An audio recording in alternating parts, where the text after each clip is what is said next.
Hello. Today, I will introduce you to the fundamental motivations behind the actions of a vast portion of humanity, both men and women in the past, the present, and the foreseeable future. As humans, we like to think of ourselves as rational and self-aware, believing that all the decisions and actions we take are the result of deep analysis and are the best possible choices. Perhaps sometimes that is the case, but my observations lead to different conclusions. At the most basic level, every human action you can imagine boils down to two fundamental issues: fear and pleasure.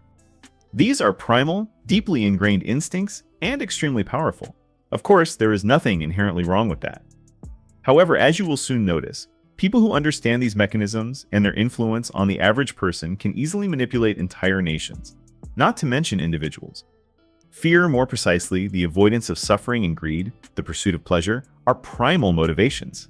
They are so deeply embedded in our brains that in the vast majority of cases they operate subconsciously. Subconscious means we aren't even aware of them. Let's examine the first and, in my opinion, the strongest possible motivation: fear. We fear the unknown because if something is unknown, its intentions and consequences are also unknown.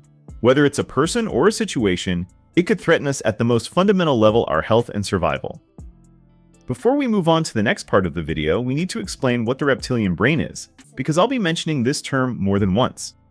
So, reptilian brain, also known as the basal ganglia or R complex, is the oldest part of the brain according to the triune brain model. It's primarily responsible for basic survival functions, instinctual behaviors, and maintaining the body's essential regulatory systems. Fear, an unpleasant feeling, is directly linked to our nervous system, specifically to its oldest part, the reptilian brain, responsible for basic and automatic life functions like breathing, heart function, survival, and procreation. It operates outside of consciousness and repeats pre-programmed patterns. From a conscious perspective, the worst part is that this section of the brain receives all stimuli first and therefore controls the rest. A powerful example of its influence and our limited ability to consciously control it is our heartbeat or breathing. Try stopping your pulse for 7 minutes and then returning to a normal heart rate. The same goes for breathing. Try consciously holding your breath for 7 minutes. The reptilian brain, whose job is to keep our bodies alive, will force you to take a breath much sooner because the oxygen in the air we breathe is essential for survival. Therefore, the fear of death is, for most people, the primary and strongest driver of action. I encourage you to explore self-knowledge because the only relationship you can be sure will last until the end of your life is the one with yourself. So it would be good to get to know this lifelong companion as well as possible. Now, as an exercise, let's consider why people are so afraid of, for example, losing their job. Because job loss means losing income, the means to survive. If you don't have savings, you could face problems with shelter and food. Under extreme conditions, this becomes a direct threat to life. Job loss, through a chain of events, could lead to death from starvation or freezing in winter. That's why even the thought of lacking money feels so unpleasant. This unpleasant feeling is meant to protect us from the worst. Another example is the fear of public speaking, especially during early appearances in front of a large group. A person may feel uncomfortable, weak in the knees, anxious, or deeply unsettled. Their heart may race, they may feel agitation or fear, all classic symptoms of the fight or flight response. In our minds, a public failure could lead to humiliation, which at least in our heads might result in social ostracism, being cast out of one's social group. In ancient times, when society was less developed, this could even mean death. Today, in a European country, starvation is unlikely, but the fear remains and can be very intense. Another example of fear disproportionate to real danger is phobias. I realize these are considered disorders and may require treatment, but I want to highlight that even when a person logically knows the risk is minimal, the fear can be paralyzing and consciously uncontrollable. Avoiding suffering or discomfort is also a driver in human relationships. Think for a moment, if you had no ulterior motive that would make you tolerate inconvenience for some gain, would you spend time with friends you dislike? People whose company makes you uncomfortable? Probably not. You choose friends so that time spent with them is pleasant, good conversation, a fun party. You avoid suffering and seek pleasure. Fear makes us avoid certain behaviors or engage in them, but the primary, often unconscious motive is to reduce the unpleasant feeling our body and brain generate in different situations. The stronger the fear, the stronger the reaction. Now, let's take an example from children's fairy tales. Why do they often feature scary characters in places young children shouldn't go alone? Could it be to discourage or even scare kids away from certain actions? Notice also how parents sometimes speak to a child who refuses to obey. Often, they use fear. It goes something like, Jerry doesn't want to go home with her mom and throws a tantrum, crying and stomping her feet. Jerry's mom tells him that if he doesn't come home immediately, he won't be allowed to insert threat here, no ice cream, no cartoons, no bike rides, etc. In other words, the mom used fear as a tool, creating fear of losing pleasure. Some might call this cruel, but unfortunately, it's effective. Fear as an instrument to elicit specific behavior is used in many forms, for example, in marketing and sales. The limited time principle. If you like a product during a presentation, but aren't ready to buy immediately, the seller might say the offer is only valid today. This could be true, or it could be a conscious tactic to make you anxious that the value you saw today won't be available tomorrow or will be much more expensive. Fear then gently nudges you to buy. Due to its power, fear is often used to control and subjugate people. Simply present a vision of events people fear, tell them how to avoid the threat, and biology does the rest. You might connect the dots and think, this is blackmail. And you'd be right. You now know one of the basic manipulation techniques, one you've undoubtedly encountered many times in your life. Listen to so-called news programs and observe whether they deliver dry, factual statements or emotionally charged sentences designed to instill fear or anxiety. You don't even get a chance to assess the information rationally because from the moment you receive it, your body triggers a biological reaction. A dirty trick, which is why you must be aware of it. Watch commercials, looking for sentences suggesting you lack something and that this lack is so critical it threatens you. An attractive actor won't say it outright, but will use suggestions and associations. They can't openly say, buy my product or you'll die. That would be too obvious and you'd feel coerced. But I guarantee you'll find the fear-greed mechanism in almost every ad.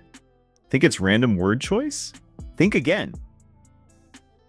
On the other hand, pleasure is a desired state we don't avoid, quite the opposite, we crave more and more of it. Instinctively and subconsciously, people move toward pleasure. Of course, what's pleasurable varies, but the rule is humans seek pleasurable experiences. For example, think of your favorite dish. Why is it your favorite? The simple answer, because I like how it tastes. But what does taste good really mean? It brings you the most joy, and thus, in this case, the greatest benefit. Another example, if 11 different dishes were placed in front of you, how would you choose which to eat first? Most would pick the one promising the most pleasure. Would people have sex if it weren't pleasurable? Nature uses pleasure to encourage sex because it ensures the survival of the species. If orgasms came with excruciating pain, like breaking a bone, people would avoid them like fire. That's why women, when interested in a man, exude sexuality, tempting him with the prospect of sex, knowing it's highly pleasurable. This stimulus goes straight to the reptilian brain, influencing the subconscious to chase pleasure, something everyone desires. That's why, when you see an attractive woman, you instinctively look closer. Your reptilian brain wants to confirm she's appealing.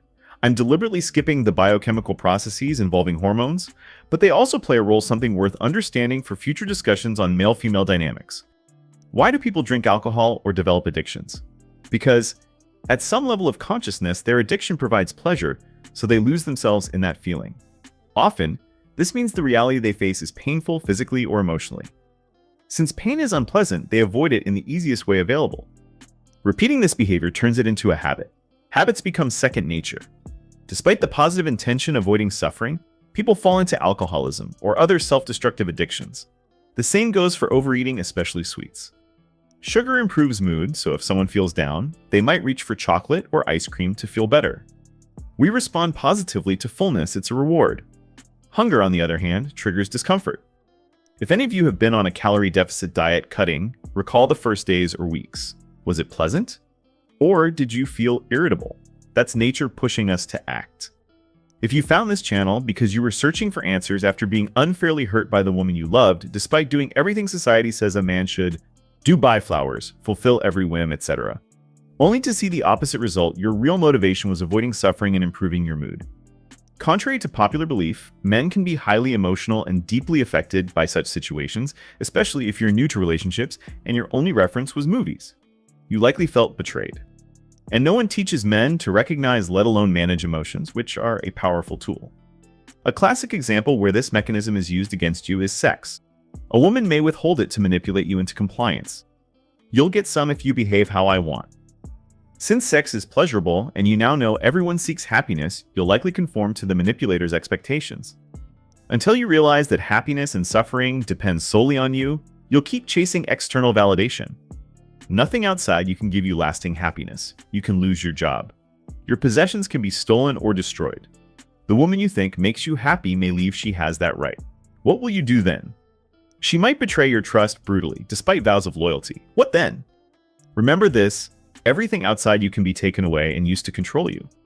Not every behavior is driven by fear-pleasure, but since they're biological and primal, you'll spot them in 99.99% of human actions. You must know this. If you don't, you'll be exploited and suffer. The worldview sold to you is often false, and ignorance won't spare you the consequences.